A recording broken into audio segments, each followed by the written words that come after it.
Ако доскоро преди да влезе в сила Лисабонския договор, новите членки се приемаха с консенсус, което означава, че една държава членка на Европейския съюз да е против и Турция не би влезнала, тогава можехме да се осланяме на Гърция, примерно, че тя ще бъде против, то след Лисабонския договор новите държави членки се приемат с мнозинство.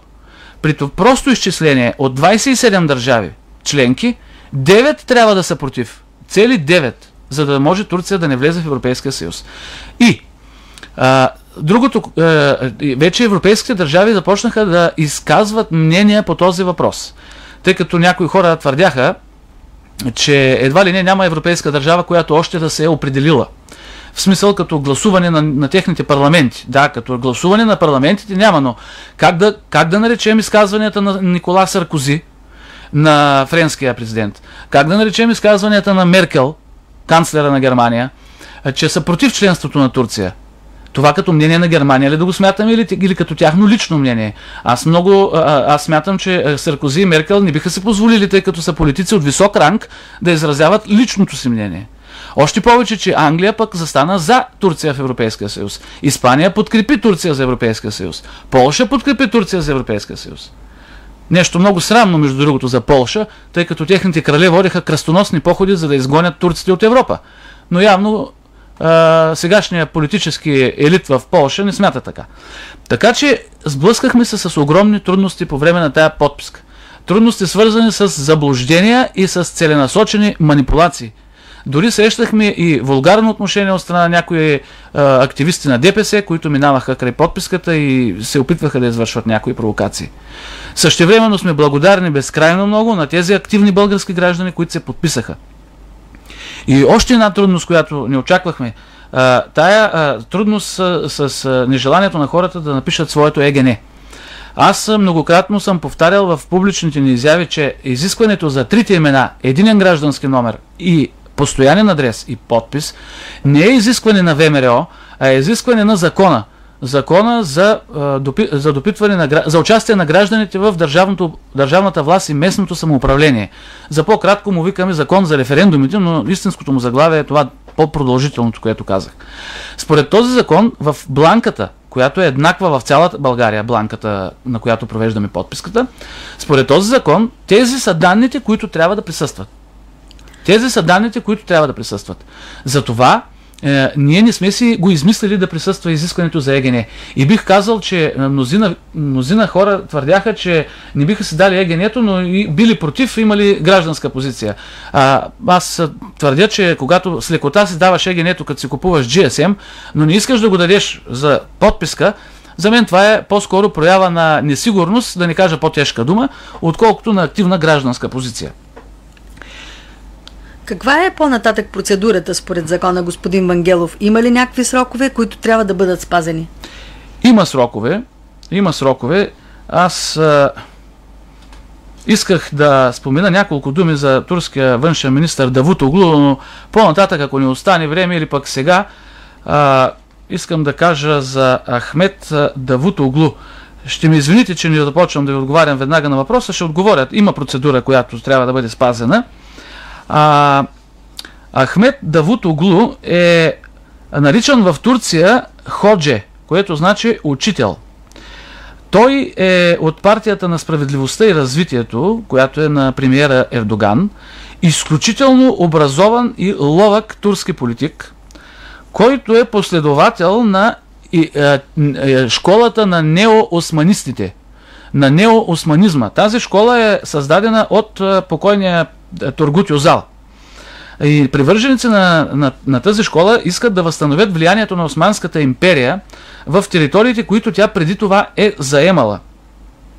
Не случайно под влияние на Давутоглу започна сближаване на Турция с Сирия, започна промяна на турската политика по палестинския въпрос. Вие виждате, че Турция подкрепи рязко Израел, т.е. подкрепи палестинците и се конфронтира рязко с Израел по повод на онази прословута флотилия на мира, която беше тръгнала да дава хуманитарни помощи на ивицата Газа. Там това може да се стори на някои отклонения от извън темата, но мисля, че то също бе пропуснато да се поясни. За малко остана да бъде обвинен Израел, а Израел просто защити суверенитета на своята територия, тъй като ивицата Газа се намира в Израел. Флотилията се състоеше от хора, които нямаха дори паспорти. Те бяха призовани от израелските власти да се отклонят в пристанището Ашдод, да бъдат проверени дали не принасят оръжие за палестинските терористи. Естествено, те не се подчиниха и продължиха своя курс директно към бреговете на ивицата Газа.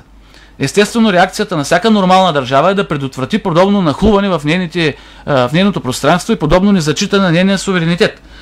Вследствие на това, Турция започна да става говорител на радикалния ислям и дори наскоро Ердоган бе награден с така наречената ислямска Нобелова награда, която се отпуща от фондацията Ал Фейсал.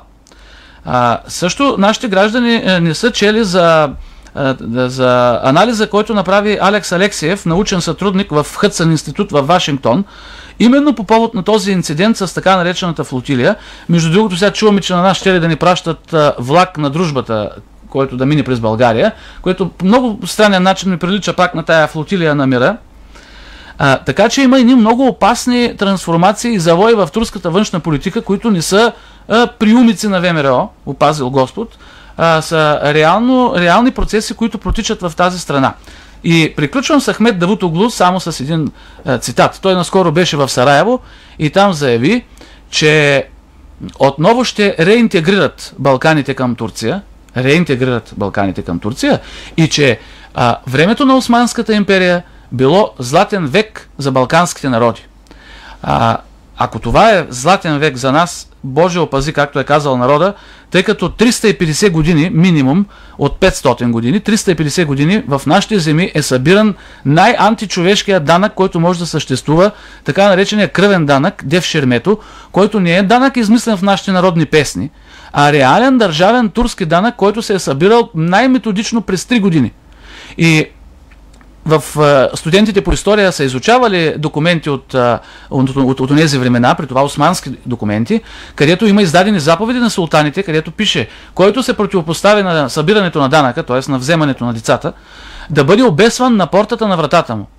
Ето такъв златен век изживяхме ние, т.е. такъв златен период изживяхме ние по време на Османската империя и това, което говори Ахмед Давутоглу, е цинизъм, който не знам защо се приема с мълчание от страна на управляващите у нас, които би трябвало да реагират на такива обидни за националното ни достоинство изказвания. Връщаме се на подписката. Да. Попитах ви каква е процедурата от сега нататък според закона. Има ли срокове, които трябва да бъдат спазени? Сроковете са такива. Подписката трябва да продължи 3 месеца. Именно за това ние прекратяваме реалното събиране на подписката на терена сега, в момента, прекратяваме, за да можем да се вместим в 3-месечния срок, в рамките на който пък трябва да я депозираме в парламента. Затова сега де-факто остават още 10 дена до крайния срок. Но това са дните, за които ни е необходимо да съберем всички листове в страната, защото има и доброволци, които се включиха, и събират в отдалечени населени места, които трябва просто да се отиде до там, да им ги вземем листовите на хората, да не ги пращат по почтата, става по-сложно. Това ще отнеме техническо време, освен това листовите наистина са огромно количество. И те трябва да бъдат обработени в централата на ВМРО, прошнуровани, пронумеровани и да бъдат в подходящ вид поднесени в парламента. Оттам нататък започва процедура по проверка, пак тя е по закон тая процедура, по проверка на легитимността на подписите. Именно там ще се проверяват ЕГН-тата, постоянните адреси и дано госпожа Цачева не започне да намира кусури на всяко име, на всеки подпис, което ние ще го счетем за злонамерен подход спрямо тая инициатива на 300 000 души. Казвам 300 000 с цялата оговорка, че цифрата не е окончателна, но ще бъде около тази цифра. След това предполагам, че парламента ще излезе в лятна ваканция, както всяка година го прави. И по закон, ако се съберат между 200 и 500 хиляди подписа, в нашия случай е такъв, парламента трябва да проведе дебат, на който да реши дали да насрочи или да не насрочи референдум.